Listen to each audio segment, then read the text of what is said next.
Des souvenirs, tu sais, j'en ai tellement. Puisqu'on rêva de jours errants, pas la peine de changer trop. Ce souvenir, je te le prends. Des souvenirs comme ça, j'en ai tout le temps. Si par erreur la vie nous sépare, je le sortirai de mon tiroir. Je rêve les yeux ouverts, ça me fait du bien. Ça ne va pas plus loin. Je vais pas voir derrière, puisque j'aime bien vivre mon demain. Un dernier verre de sherry, du chéri mon amant. Quand je m'ennuie, tous les jeux se ressemblent à présent. Tu me manques terriblement.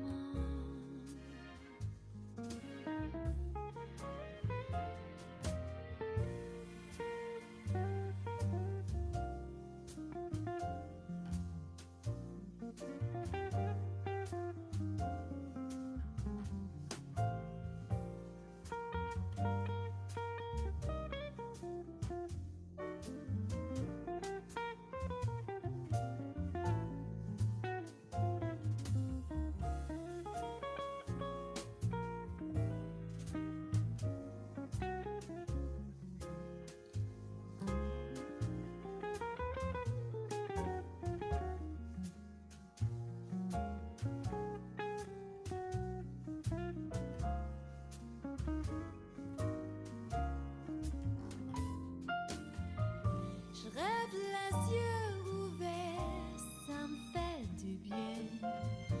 Ça ne va pas plus loin. Je vais pas voir derrière, puisque j'aime bien vivre mon demain. Un dernier verre de sherry,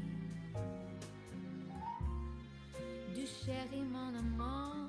Quand je m'ennuie, tous les jeux se ressemblent à présent. Tu me manques terriblement. Allons,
Buenas tardes, muchas gracias por su participación.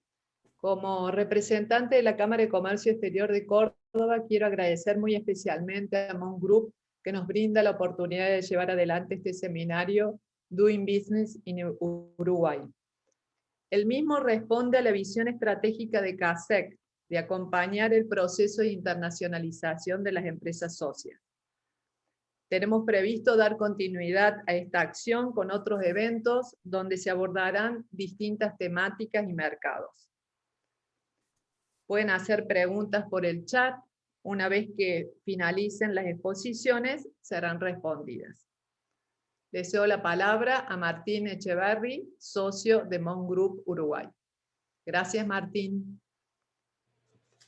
Bueno, muchas gracias, Claudia, por la presentación. Muchas gracias a la Cámara, a Valentina y desde ya a todos los socios y presentes en este seminario, que para nosotros es muy interesante contar un poco de cuál es la actualidad uruguaya y un poco la manera, o por lo menos el puntapié inicial de los primeros pasos para establecer y hacer operaciones en Uruguay. Un poco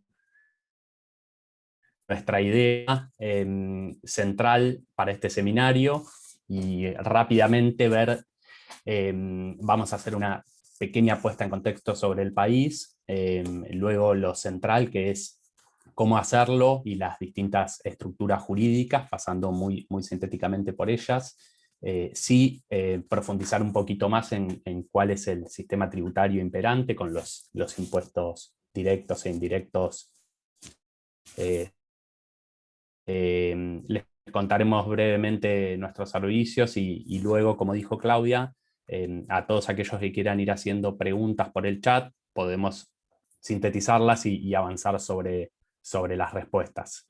Lo primero que decir es por qué Uruguay. Uruguay tiene varias cuestiones que lo hacen atractivo, fundamentalmente un marco legal seguro y estable, y una capacidad y calidad de tratar a los inversores extranjeros de la misma manera que a los locales, no requiriendo ningún tipo de autorización especial, y sí otorgando además para proyectos de inversión que caratulen como tales y que cumplan las condiciones específicas, establecerle ciertas exoneraciones fundamentalmente en el impuesto a la renta. Luego tiene una amplia gama de zonas francas que también hacen atractivo la instalación en esas zonas. Por supuesto, un sistema de admisión temporaria de bienes, en donde no pagan impuestos a la importación siempre y cuando sean tratados hasta los 18 meses y exportados, y obviamente puertos y aeropuertos libres. Fundamentalmente, a través de la ley 16.906 se establece un régimen especial para los proyectos de inversión, pero particularmente y dado a la fuerte caída de la actividad durante el 2020, por los motivos de público conocimiento, pero no solo regionales, sino también a nivel global, se generaron algún tipo de modificaciones a estos proyectos de inversión a través del decreto 268 de octubre, que otorgó o generó cambios en determinados impuestos, ¿no? Que se beneficiaron. Fundamentalmente el impuesto al patrimonio, en donde se exoneran del impuesto a los bienes muebles incorporados, gravámenes de importación, donde se exoneran de estos gravámenes, incluido el IVA, los bienes de capital, siempre y cuando, y esto es importante, no tengan una competencia exacta con bienes de origen nacional. El IVA se realiza la devolución del impuesto, y el IRAE, que quizás es lo central, se realiza la exoneración, es el impuesto a la renta, a las actividades económicas, similar al impuesto a las ganancias argentino. La exoneración sobre este impuesto depende lógicamente del proyecto presentado y de los indicadores, de la calificación que se le otorguen esos indicadores. Y lo que tenemos que recalcar acá es que los porcentajes de exoneración mínima se fueron aumentando, como podrán apreciar. En definitiva y en síntesis, estas son algunas de las cuestiones que hacen atractivo la instalación en Uruguay, por supuesto. Y en síntesis, este último decreto del año pasado trata la inversión computable, la exoneración, como mencionamos, en el impuesto a la renta de actividades económicas. Tiene una matriz de indicadores y hay que hacer un seguimiento y pérdida de beneficios, ¿no? Uruguay, además, es atractivo porque tiene multiplicidad de acuerdos internacionales, como el mismo mapa lo grafica. Hay acuerdos de todos los colores, hay acuerdos bilaterales de inversiones, hay acuerdos para evitar la doble tributación, que están marcados especialmente, hay acuerdos, por supuesto, regionales, y hay acuerdos también para la colaboración en el traspaso y en la comunicación de información tributaria, ¿no? Que es lo que a muchos preocupa. En definitiva, les dejamos un pequeño listado en estos slides de los convenios para evitar la doble tributación, que siempre son muy importantes, particularmente en la región con Chile, con Paraguay, con México.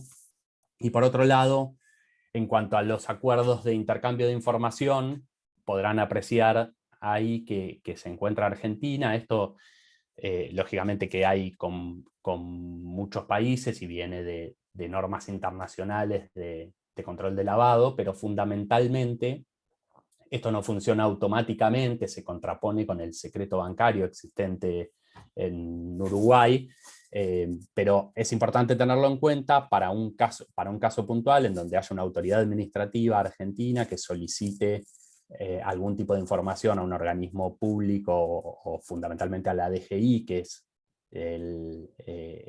la entidad equiparable a la AFIP en Argentina, en Uruguay. Hay que tener en cuenta que ese tratado existe y que la posibilidad de intercambiar la información también lo es. En definitiva, nada, esto lo vamos a pasar rápidamente. Lo dicho, los convenios para evitar la doble imposición, la finalidad que tienen justamente es evitar que sean gravados en ambos países, y como va a explicar Perla más adelante, hay que tener en cuenta que el criterio que utiliza Uruguay es un criterio territorial, de renta territorial, con lo cual es diferente al que tienen otros países de la región, ¿no? Y por último, lo dicho de los acuerdos de intercambio de información. Tratados de libre comercio, mencionar que existe, Uruguay tiene con México y con Chile vigentes. Y pasamos rápidamente a la elección de la estructura societaria o del tipo societario. En esto, algunas variaciones respecto de Argentina. Probablemente ustedes podrán conocer los tipos sociales más conocidos o más utilizados en Argentina, como la sociedad anónima, la SRL y últimamente las SAS. Bueno, son similares en Uruguay. Se encuentra la sociedad anónima, la sociedad de responsabilidad limitada, las sociedades por acciones simplificadas, que más o menos mantuvo el transcurso y surgió en la misma época que en Argentina, en el año 2019, con la idea de flexibilizar y hacer un instrumento jurídico, un vehículo jurídico que sea un poco más dúctil y más adecuado a la actualidad y a los momentos que se están viviendo. Por último, siempre posible la sucursal de sus empresas en Argentina o en el país donde esté su casa matriz. También se puede establecer una sucursal. Veremos después cuáles son las condiciones. La inscripción es simple, se realiza en el registro de comercio, se hacen publicaciones según el tipo social, y también se puede realizar una reserva de nombre, y la inscripción puede demorar unos 45, 60 días, dependiendo siempre del tipo social elegido. Hay que tener en cuenta respecto de la sociedad anónima, y ya hablando de la sociedad anónima, que es el tipo, por supuesto, más utilizado, con mayor habitualidad, y además que es el que más años tiene desde la ley de sociedades. La gran diferencia es que en su proceso de inscripción, y por eso este proceso demora un poquito más, 2 o 3 meses, requiere la participación de la Auditoría Interna de la Nación, que es el órgano de Contralor. Eso es lo que genera que existan también en Uruguay la posibilidad de adquirir compañías, sociedades ya inscriptas y que tienen su actividad en blanco y sin actividad económica.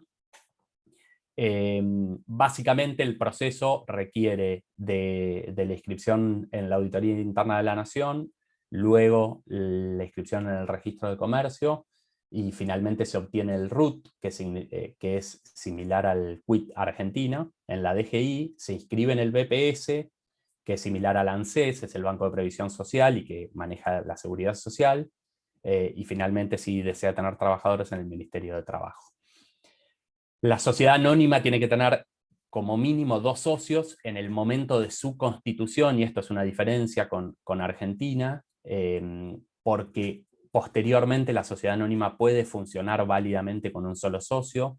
No hay ningún tipo de requisito de nacionalidad, es decir, los socios pueden ser personas físicas, personas jurídicas, uruguayos o extranjeros, ningún inconveniente. Su representación, es decir, los directores de esa sociedad pueden ser de 1 a más integrantes y tampoco requieren ningún tipo de residencia en Uruguay, es decir, pueden ser personas físicas o jurídicas, uruguayas o extranjeras. Sí es importante tener en cuenta que van a requerir designar un domicilio en Uruguay y además de eso establecer una persona que sea su representación a efectos tributarios. No hay requisitos mínimos ni máximos de capital, y lo que sí es importante es que hay que, en todos los casos, informar el beneficiario final al Banco Central del Uruguay como un paso dentro de la Constitución. Hasta aquí lo dicho, accionistas, directores, la contabilidad, todos los tipos societarios uruguayos deben llevar una contabilidad y libros sociales. El domicilio se refiere a la jurisdicción donde está inscrita la sociedad, y hay que tener en cuenta que las sociedades anónimas, en el caso de tener ingresos anuales que superen los $2.500.000 aproximados, depende de la cotización, deben presentar sus estados contables anualmente a la Auditoría Interna de la Nación. Sin embargo, aquellos que tengan ingresos de $500.000 anuales, en donde el 90% sea generado en el exterior, también deberán presentarlos. Luego hay, de la misma manera que en Argentina, una declaración jurada anual que debe presentarse a la DGI al finalizar el ejercicio económico. Las sociedades de responsabilidad limitada, el sistema es similar al argentino, los socios pueden ser entre 2 y 50, las mismas condiciones, no hay ninguna exigencia de un socio local, pueden ser sociedades, personas físicas o jurídicas, uruguayas y extranjeras, lo mismo que los directores. Lógicamente la responsabilidad está limitada a la integración de la cuota. Y lo que sí es importante, si alguno de ustedes avanza en una operación en Uruguay, tiene que tener en cuenta que en el caso de elegir que el socio de esa sociedad, que el constituyente sea su matriz o una sociedad argentina, no requiere una inscripción previa, como sí ocurre en Argentina. No hay que inscribir a esa sociedad extranjera, en este caso Argentina, en Uruguay. Simplemente se debe acreditar su constitución y su existencia en el país de origen. Eso es importante porque disminuye el periodo y el plazo de constitución.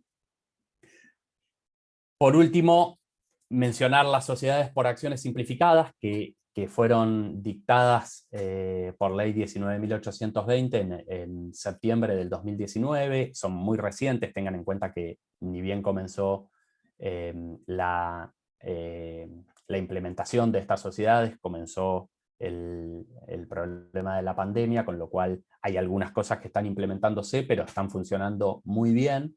La particularidad, más allá de la ductilidad en que hay reuniones a distancia, libros, va a haber libros digitales, etc. La particularidad es que se pueden constituir con un solo socio. Y esa posibilidad de constituir con un solo socio generalmente favorece y facilita la inserción, ¿no? El plazo de constitución se reduce porque en estos momentos se hace casi en su mayoría de manera virtual, con lo cual nosotros estimamos que desde que la documentación llega a Montevideo, la sociedad puede estar constituida válidamente en 30 días aproximadamente. Ya dijimos que podía tener un solo accionista, y la administración es el mismo criterio que el resto de las sociedades. Esto significa que puede ser una o más personas que no tienen requisitos de nacionalidad, sin embargo deben designar un domicilio y un representante a fines tributarios. La otra opción, que se encuentra siempre existente, pero tiene algún tipo de otra complejidad a nivel responsabilidad, es la inscripción de una sociedad, de una sucursal de la sociedad extranjera. Lógicamente que a nivel responsabilidad y personalidad jurídica, siempre la inscripción de una sucursal en un tercer país supone la participación de la misma sociedad. Entonces, lo que no hay es posibilidad en este caso de cortar el nexo de responsabilidad entre la casa matriz y la sociedad sucursal, en este caso, que se inscribe en Uruguay. A efectos operativos debe cumplir con las mismas requisitorias que tiene una sociedad constituida localmente, pero sí en el acto de inscripción lo que hay que tener en cuenta es que debe cursarse un acta desde la sociedad matriz, en donde se acompaña el contrato social vigente y se decide y se resuelve la instalación en Uruguay, se designa administración y un domicilio. Por último, existen los fideicomisos, que son similares a los TRAS anglosajones, tienen un plazo máximo de 30 años y de la misma manera tienen una eventual inscripción en el Registro Nacional de Comercio. En algunos casos van a encontrar, obviamente, de varia índole, financieros, para securitización de deuda, aquellos que son de garantía para desarrollos inmobiliarios. Bueno, están sujetos al impuesto a la renta, sobre la renta de las actividades que realicen en Uruguay, y también sobre el impuesto al patrimonio por los activos que poseen en Uruguay al 31 de diciembre de cada año. Es muy útil, por supuesto, para aquellas personas residentes en el exterior. Esto es lo que les mencionaba hoy, que no quiero dejar de decirlo, es decir, todos los actos de constitución de sociedades suponen el cumplimiento de la ley 19.484 y el cumplimiento de la denuncia y la comunicación que se realiza al Banco Central del Uruguay sobre la identidad de los accionistas y la cadena de propiedad hasta el beneficiario final, discúlpenme, entendiendo que son aquellas personas que físicamente tienen directa o indirectamente al menos un 15% del capital social, los derechos de voto o que ejerzan el control de la sociedad. También hay que tener en cuenta, y más allá de los acuerdos de intercambio de información que vimos anteriormente, es que existe, por supuesto, la consagración del derecho bancario, con lo cual en principio no hay inconvenientes por hacer esta comunicación. Dicho esto, hasta aquí es una breve síntesis de los vehículos jurídicos que tenemos disponibles en Uruguay para comenzar las operaciones. Por supuesto que pueden ampliarse cada uno de esos puntos y tratamientos, pero excede quizás al marco de este seminario. Le voy a dar la palabra entonces para pasar al sistema tributario uruguayo a Perla Julián, que es la contadora pública y gerenta general de nuestra oficina en Uruguay, que les va a explicar básicamente cómo funciona el sistema tributario en Uruguay. Perla, bueno, adelante. Buenas tardes a todos. Bueno, gracias Martín por la presentación. Ahora vamos a seguir justamente con lo que es las principales connotaciones del sistema tributario uruguayo. Los principales impuestos los podemos dividir en dos grandes grupos, que son los impuestos directos, que están compuestos por el impuesto a la renta, tanto el impuesto a la renta de las actividades empresariales, que se le llama IRAE, el impuesto a la renta de las personas físicas, que le llamamos IRPF, y el impuesto a la renta de los no residentes, que le llamamos impuesto a la renta IRNR. Los decretos que reglamentaron estos tres impuestos son el 150, el 148 y el 149 del año 2007. Después, por otro lado, tenemos el impuesto al patrimonio, que es un sistema de liquidación muy similar al de la Argentina, y después pasamos al segundo grupo de impuestos, donde encontramos los impuestos indirectos, en donde está el impuesto al valor agregado y el IMESI. El IMESI, que es el impuesto específico interno, grava la primera enajenación de ciertos bienes como las bebidas, el tabaco, los vehículos, cosméticos y combustibles. De todas maneras, ahora más adelante, en las otras pantallas, vamos a ampliar en cada uno de estos impuestos. Ahora vamos a pasar al impuesto a la renta. En el Uruguay, la gran reforma tributaria se hizo a través de la ley 18.083, que justamente fue en el año 2007. Se crean estos tres impuestos, que es el impuesto a la renta de las personas físicas, el impuesto a la renta de las actividades empresariales y el impuesto a la renta de los no residentes. Estos impuestos sustituyen otros que fueron derogados por estos. Ahora vamos a pasar a hablar del IRAE, en donde vamos a ver qué es lo que grava. El impuesto a la renta de las actividades empresariales grava las rentas de fuente uruguaya derivadas de actividades económicas de cualquier naturaleza. Acá justamente lo que vamos a destacar, que en el Uruguay se grava con el criterio de la fuente. Todo lo que se genere dentro del territorio uruguayo va a quedar grabado, y todo lo que se genere fuera del territorio uruguayo, salvo algunas excepciones que vamos a ver, quedaría no grabado. Pasando al aspecto objetivo, ¿cuáles son estas rentas grabadas? Bueno, principalmente las rentas empresariales, entendiendo como rentas empresariales las derivadas de actividades lucrativas comerciales, industriales o de servicios que realicen las empresas. Después pasamos a otro grupo de rentas comprendidas, que son las asimiladas a rentas empresariales por la habitualidad en la enajenación de inmuebles. Les voy a explicar brevemente lo que es esto. Esto corresponde a aquellos casos en que se venden más de 2 inmuebles dentro del año civil, y el valor de esos inmuebles tiene que superar 2 mínimos imponibles para del impuesto a patrimonio de la persona física, que actualmente son unos $216.000. O sea que si hay una venta por 2 inmuebles y supera este monto, también quedaría grabado. Y por último, hay otro tercer grupo que puede interesar sobre todo a empresas que recién inician actividad en el Uruguay, que son aquellas rentas comprendidas en el impuesto a la renta de las personas físicas, y que por opción pueden elegir tributar IRAE o en forma preceptiva, siempre que sus ingresos en el año pasen los $436.000. Ahora vamos a ver los sujetos pasivos. Las sociedades residentes en la República van a estar gravadas por impuesto a la renta. Los establecimientos permanentes de entidades no residentes en la República, esto hay una lista taxativa de los conceptos que quedan fuera, que después se los podemos mencionar, y después las asociaciones, las sociedades y sociedades civiles agrarias, entre otros. El gran cambio que hizo en la ley 18.083, en la ley de la reforma tributaria, fue que la alícuota del impuesto a la renta pasó del 30% al 25%, que es la tasa actual vigente. Pasamos a la siguiente slide.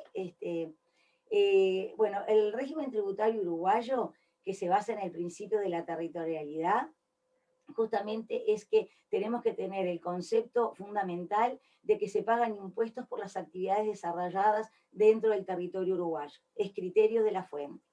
Las rentas de una sociedad uruguaya originadas en el exterior no están gravadas por el impuesto. Y también se consideran de fuente uruguaya las rentas obtenidas por servicios de publicidad y propaganda y los servicios de carácter técnico prestados desde el exterior fuera de la relación de dependencia a contribuyentes del IRAE. Acá voy a hacer voy a pararme un segundo. Este es un caso muy típico, que pueden ser personas jurídicas o físicas, por ejemplo, de la Argentina, que hacen un trabajo a una empresa uruguaya que tributa IRAE. Entonces, vía retención, esa empresa uruguaya va a retener el impuesto a la persona jurídico física argentina. Por ejemplo, si estamos hablando de Argentina. Esto es importante tener en cuenta. Ahora vamos a pasar a otro punto, que es el tema de la gravabilidad de los dividendos. Teniendo en cuenta que una sociedad uruguaya que sea contribuyente del IRAE hace una distribución de dividendos, si esa distribución la hace tanto a una persona física como a un no residente, ese dividendo va a quedar grabado a la tasa del 7%. Los originados en inversiones de capital mobiliario, vale decir intereses, préstamos, ese tipo de rentas, en el exterior, para las personas físicas uruguayas van a estar grabados a la tasa del 12%, y esto es muy importante, que a los no residentes no los estarán grabando por el impuesto. Después tenemos un tercer punto, que obviamente con el criterio de la territorialidad que se aplica en el Uruguay, las originadas en otras inversiones en el exterior no van a estar grabadas por el impuesto a la renta.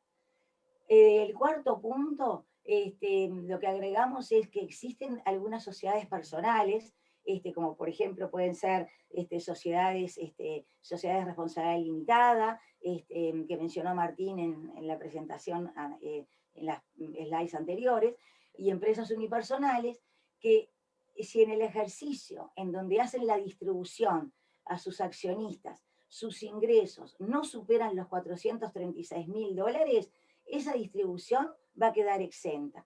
Esto es importante tener en cuenta, sobre todo para las empresas que recién inician actividad en el Uruguay, y para iniciar y posicionarse en el mercado, este es un elemento importante para tener en cuenta. Bueno, vamos a pasar al IRPF ahora, la próxima pantalla. Bueno, el impuesto a la renta de las personas físicas es un impuesto personal y directo.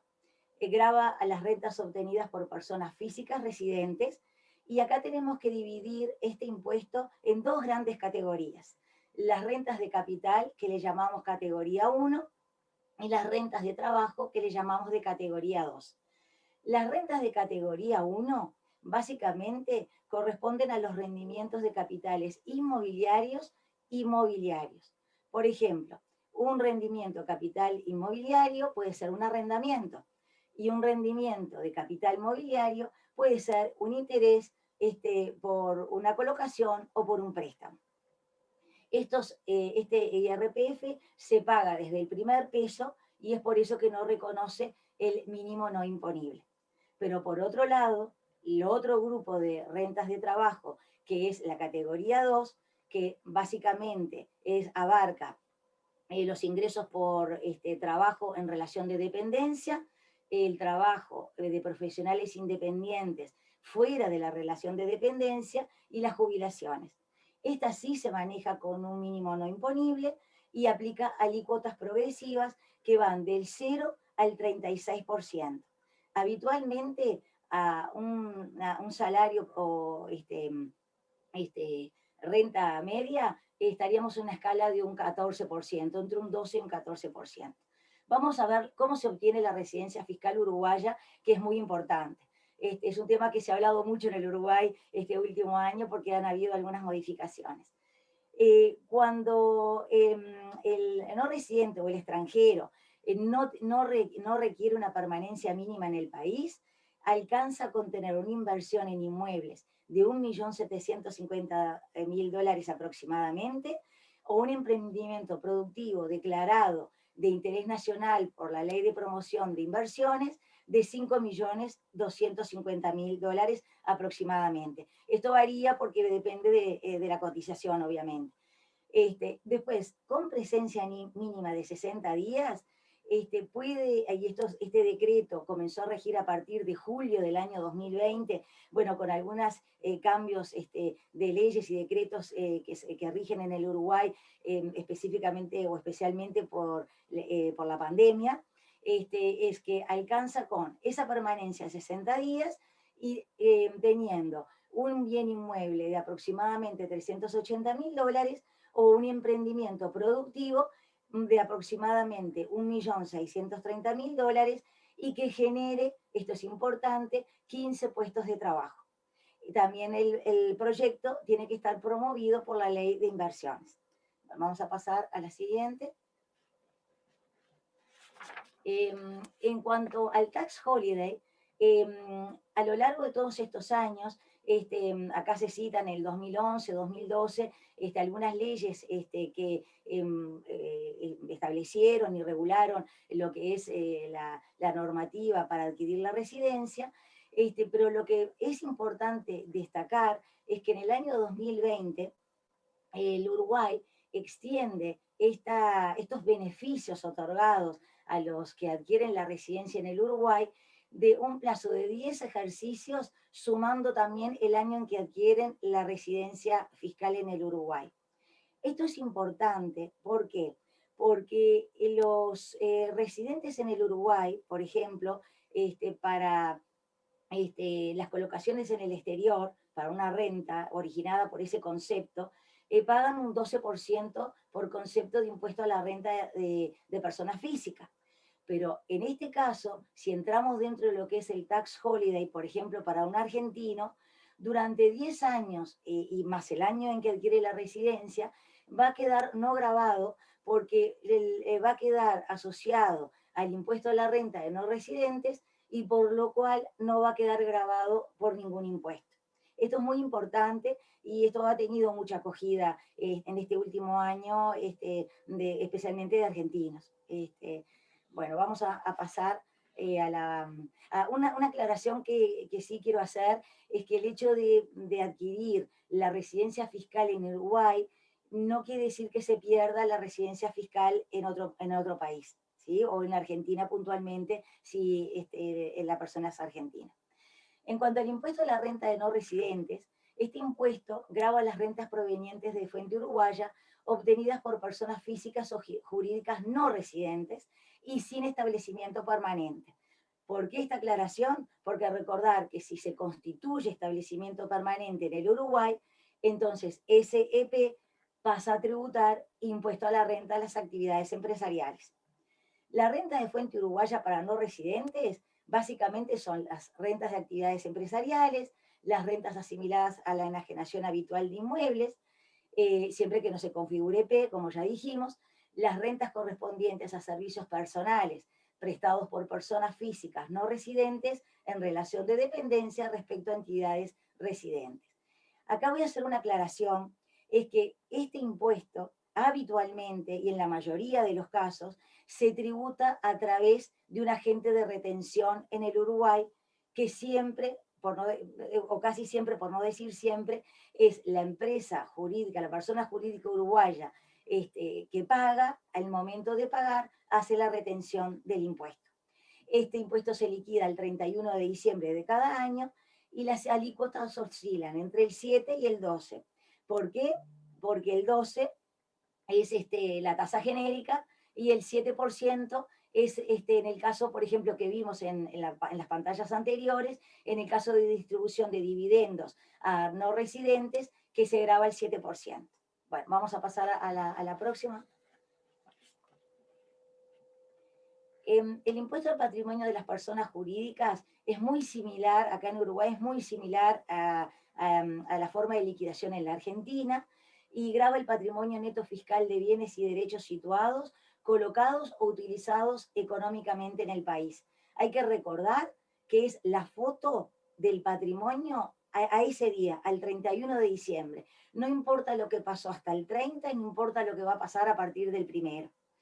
La tasa para las personas jurídicas es del 1,5% y las tasas para personas jurídicas domiciliadas en jurisdicciones de baja o nula tributación es del 3%. porque obviamente se trata de buscar penalizar o tratar de que no se dé esta situación, ¿sí? En cuanto al impuesto al patrimonio de las personas físicas, el monto, sí nos manejamos con monto, si podemos pasar a la próxima lámina, que vamos a pasar al impuesto al patrimonio de las personas físicas.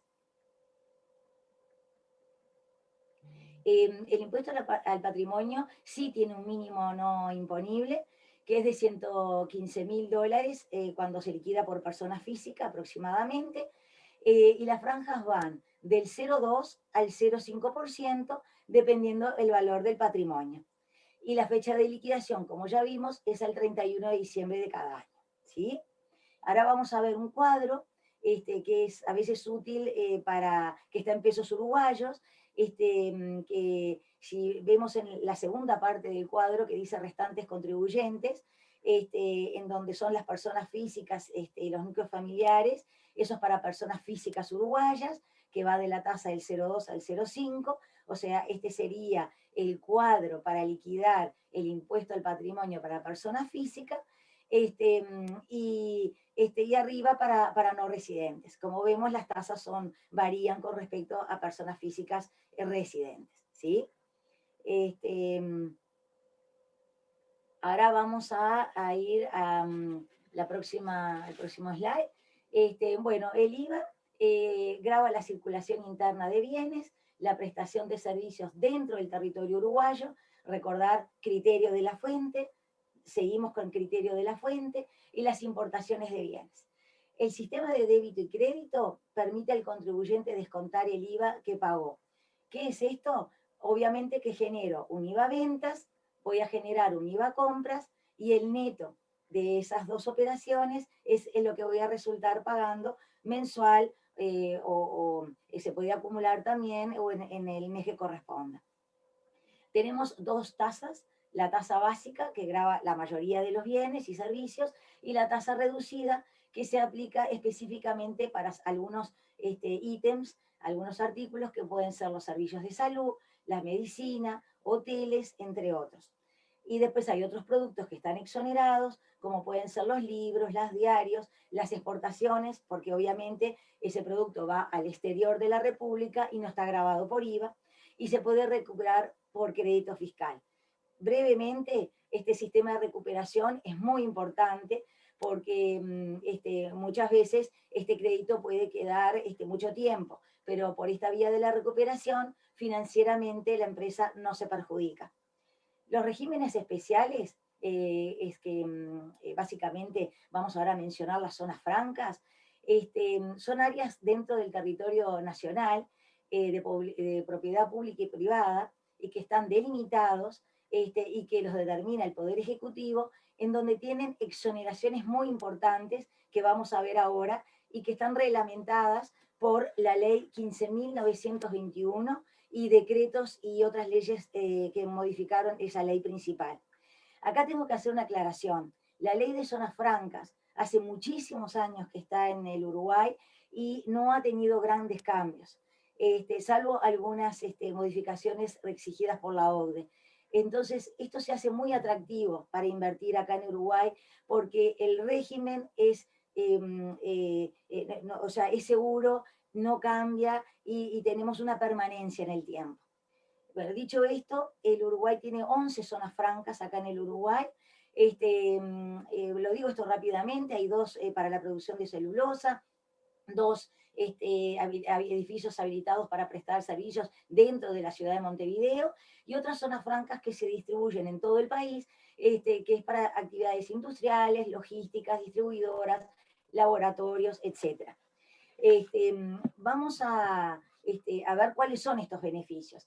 El artículo 19 de la ley 15.921, que es la ley de zona franca, dice que los usuarios están exentos de todo tributo, creado o a crearse, incluso aquellos que por la ley se requiere exoneración específica. Esto es importantísimo, porque a las empresas les asegura no solamente estar exonerado con lo que rige hoy, con la foto hoy en el Uruguay, sino lo que pueda venir en un futuro. Esto hay que anotarlo. El artículo 25 dice que el Estado, bajo responsabilidad de daños y perjuicios, asegura al usuario durante la vigencia de su contrato las exoneraciones tributarias, beneficios y derechos que esta ley acuerda. Esto es obviamente un marco normativo para dar seguridad a la empresa que viene al Uruguay a instalarse dentro de una zona franca. Y hay una excepción. Como siempre, como en toda ley, hay una excepción a la regla, que es a la exoneración general, en donde se debe tributar las contribuciones de seguridad social por el personal que trabaja dentro de las zonas francas. Acá voy a hacer una acotación, que no es menor. Si esta empresa que está ubicada dentro de zona franca tiene un porcentaje de personal extranjero, este personal extranjero, a través de un trámite, que bueno, después quizás en otro webinar podemos verlo más a fondo, puede optar por tributar impuesto a la renta de no residente. Y esto hace atractivo muchas veces al personal extranjero que viene a trabajar al Uruguay dentro de una zona franca. Pasamos al siguiente slide.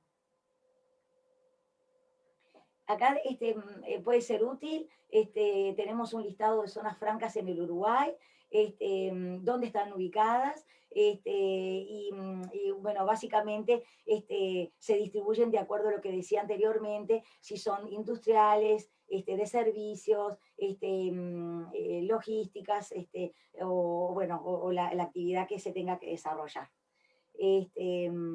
Ahora vamos a pasar a un tema que no es menor, que es el sistema de tributación a la seguridad social.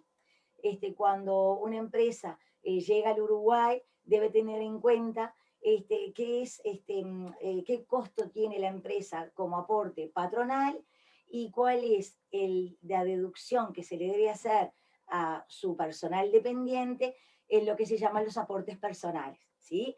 Los aportes patronales, como vemos acá, el más importante es el jubilatorio, que es el 7,5%, el FONASA, que es el sistema de salud vigente acá en el Uruguay, que la tasa varía dependiendo si el personal que uno contrata es soltero y paga por sí mismo, o si tiene familia a cargo o cónyuge a cargo. Y después hay otros porcentajes menores como el Fondo de Reconversión Laboral y el Banco de Seguros del Estado, que son las tasas del 0,10 que se muestran ahí en la pantalla, o el 2,74% para el Banco de Seguros del Estado, correspondiente a seguros de accidente del trabajador. Vamos a pasar a la siguiente lámina. Aquí es el FONASA, es la cobertura de salud. Entonces, como yo les decía, hablando de los aportes a la seguridad social, estos porcentajes de aportación, como ven acá, va a depender, el porcentaje dependiendo si la persona tiene cónyuge a cargo, si tiene hijos o no tiene hijos a cargo. Obviamente, con cónyuge e hijos a cargo, llegamos a la escala máxima, que es el 8%, que es la última cifra que se ve en la lámina. O sea que puede variar del 3 al 8, dependiendo de la estructura familiar del trabajador. ¿Sí? Ahora, en cuanto a las relaciones laborales y el costo de despidos. La normativa acá es muy importante en este aspecto, porque tiene, digamos, toda la reglamentación delimita lo que es el costo para una empresa de la indemnización por despido. Cuando es un despido normal, o sea que no fue por negligencia del trabajador y la empresa decide desvincular al trabajador, hay un tope máximo para esa indemnización que corresponde a 6 mensualidades. O sea que es esta, la base de cálculo dependerá de la forma de contratación, obviamente si es jornalero o trabajador mensual, y determinando el monto de la unidad al trabajador con remuneración mensual, le corresponderá una unidad por cada año o fracción de actividad, pero con un tope de 6 mensualidades. Esto es importante porque a la hora de presupuestar para una empresa, sabemos que acá existe un tope de 6 mensualidades en este concepto. En el caso del trabajador jornalero, la antigüedad a efectos de determinar la cantidad de jornales porque obviamente el mensual es muy simple, tomo el salario mensual, lo multiplico por 6. En este caso le corresponden como indemnización, se calcula teniendo en cuenta el día del despido hacia atrás, año a año, la cantidad de jornales realizados en cada uno de los años durante todo el periodo en que haya trabajado. El tope de indemnización posible en todos los casos es de 150 jornales. Acá vemos que también, así como para el mensual hay un tope, para el jornalero también tenemos un tope, ¿sí? Bueno, esto básicamente, obviamente es un resumen, y con mucho gusto, después en otras charlas podemos ampliar algún tema bueno, que les interese y que nos hagan llegar la inquietud. Bueno, muchas gracias, Buenísimo. Perla. Muy clara tu exposición. Muchas gracias, Martín.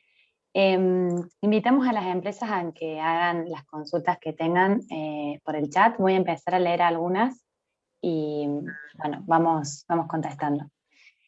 Jorge Alberto Roveri pregunta, ¿las SAS tienen alguna limitante frente a los otros tipos de sociedad? Bien, hola Jorge, y gracias por la pregunta. En líneas generales no, en líneas generales el funcionamiento no genera limitaciones. Hay sí, como en general en todos los países de la región, una limitación en cuanto a quiénes la pueden constituir localmente, y en ese sentido no pueden sociedades anónimas uruguayas constituir SAS, no pueden tampoco aquellas empresas que hagan oferta pública ni que tengan participación estatal, y la última limitación de constitución tiene que ver con aquellos que tienen tipos específicos, como pueden ser los que tienen financieros o las compañías de seguro, etc. Pero a nivel operativo no hay ninguna limitación. Bueno, muchas gracias. Rodrigo Arizaga hace dos preguntas. Una es, ¿cuánto es la alícuota de rentas de capital? Y la otra es, ¿el impuesto al patrimonio de personas físicas es sobre el patrimonio neto? Bueno, gracias por las preguntas. En cuanto al impuesto al patrimonio, justamente es el patrimonio neto, es eso, es el concepto de se grava el patrimonio neto de las empresas o de las personas físicas, y es importante porque es el activo, hay que tener en cuenta que el patrimonio neto se forma por el activo gravado menos el pasivo gravado. O sea que hay que tener en cuenta qué es lo que tenemos que, partiendo de un activo total, cuáles son los ajustes que tenemos que hacer a esos activos y pasivos para llegar al patrimonio neto gravado. Eso es lo más importante. Hay que llevar al patrimonio gravado. Y la otra pregunta respecto de la alícuota de, ¿cuál era la? De rentas de capital.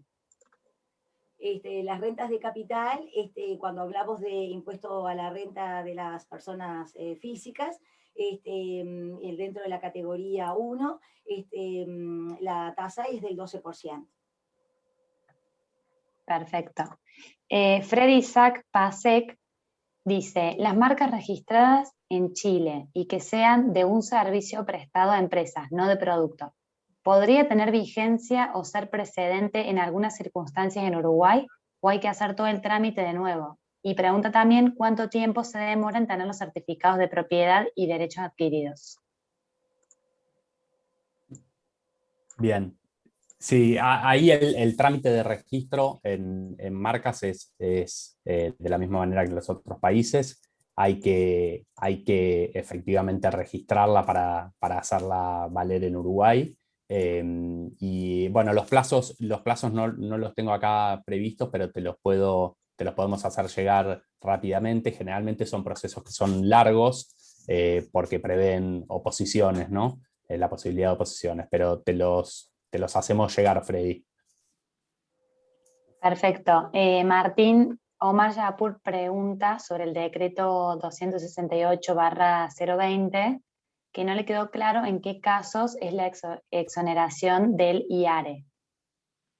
Sí, el IRAE, ahí es una pregunta quizás más para Perla, que es bien tributaria, pero a ver, la lógica de las exoneraciones de los proyectos es calificar con determinadas capacidades y de acuerdo al proyecto que se esté presentando específicamente, ¿no?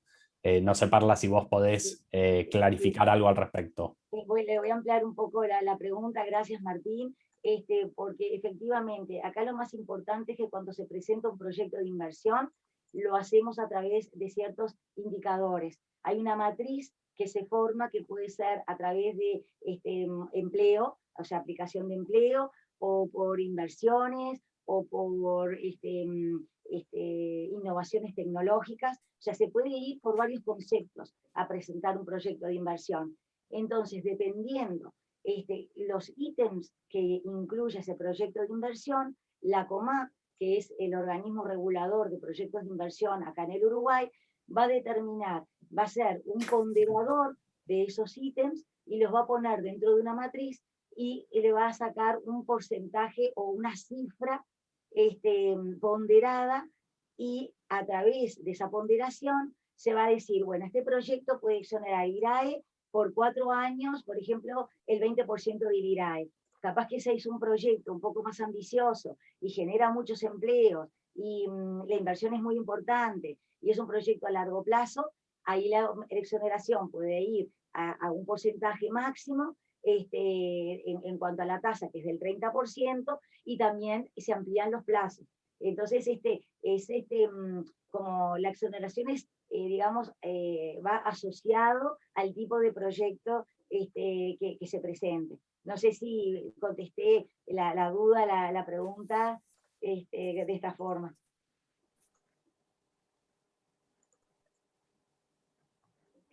Bueno, voy a leer la pregunta de Patricio Martín Peso Polo, que pregunta, dentro de la legislación tributaria uruguaya, ¿existe una figura tributaria similar al monotributo en la legislación argentina? Es decir, ¿qué conjunto de impuestos a las ganancias, IVA y previsional pagados por el sujeto pasivo?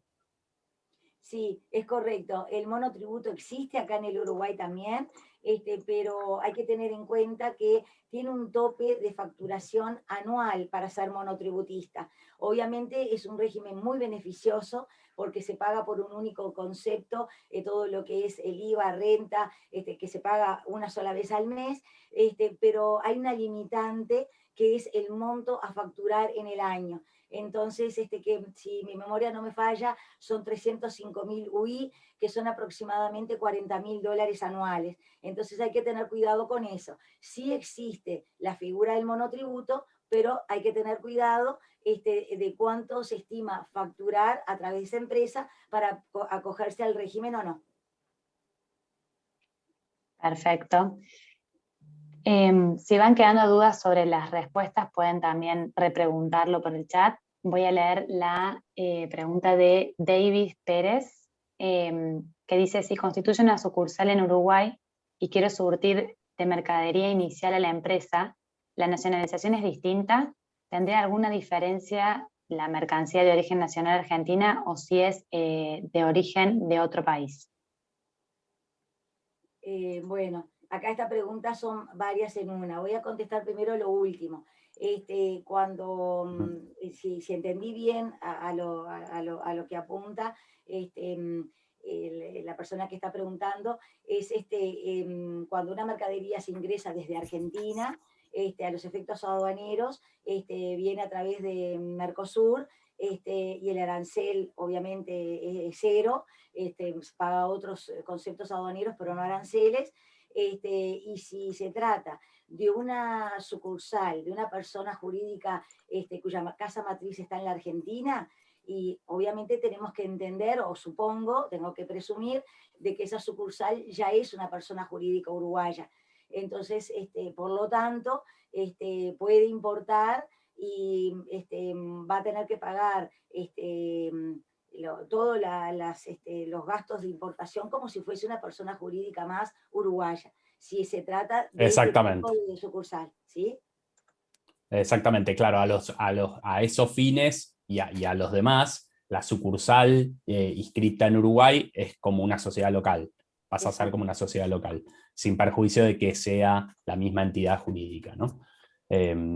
Sí, no sé si hay alguna otra más, Valentina. Sí, tenemos dos más. Eduardo Nervi pregunta, para el caso de los despidos, al margen de pagar lo que corresponde legalmente, ¿cuál es la situación de litigios comparado con Argentina? Y aclara, donde en la práctica No, es... Perdón. sí, perdón, yo terminé la de leer, sí, sí.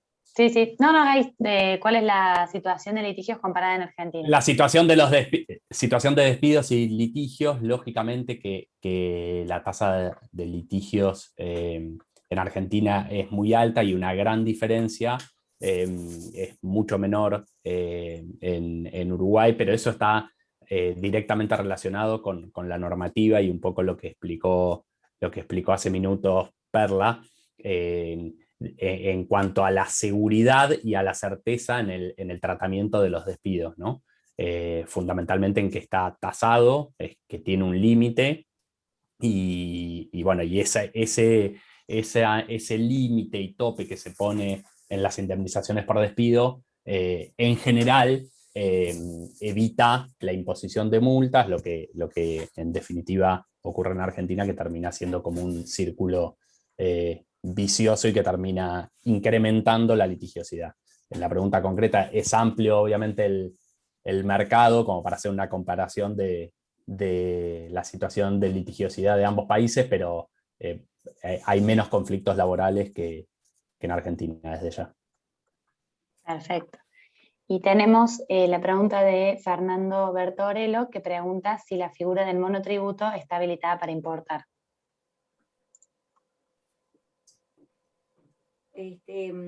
La figura de, repetirme la pregunta, por favor. Del monotributo.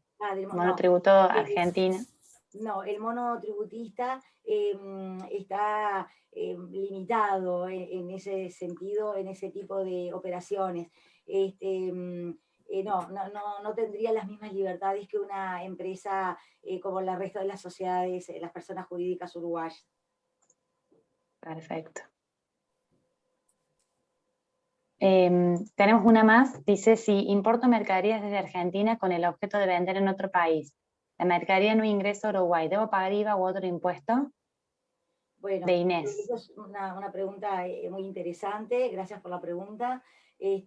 Ahí cuando ingresa mercadería al Uruguay, cuando hay una persona jurídica uruguaya, vamos a hacer el contexto, ¿no? Una persona jurídica que hace una importación de mercadería para luego revender sin pasar por el territorio uruguayo, se puede acoger a la resolución 51/97, que es la ley que regula las trading acá en el Uruguay.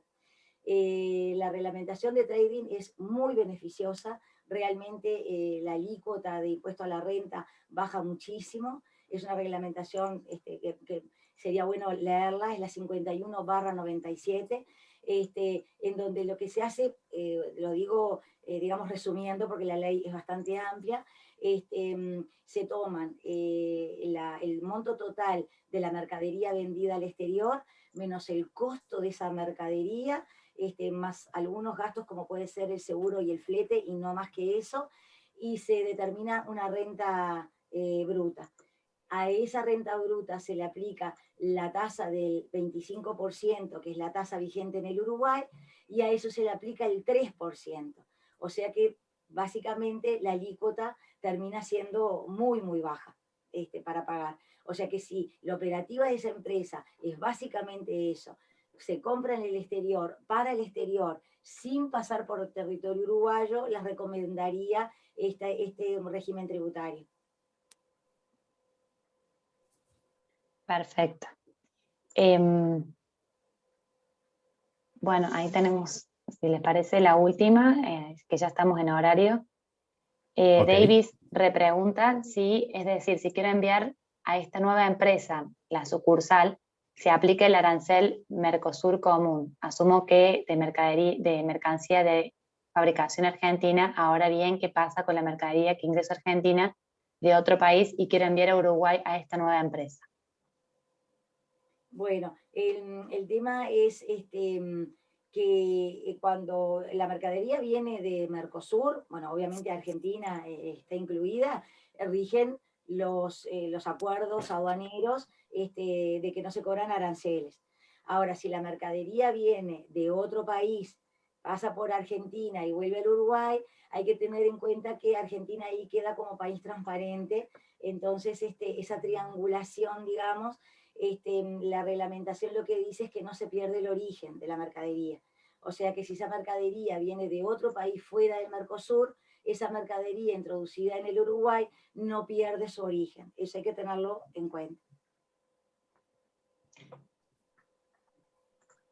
Perfecto. Muy bien. Creo que esa era la última, Valentina. Sí.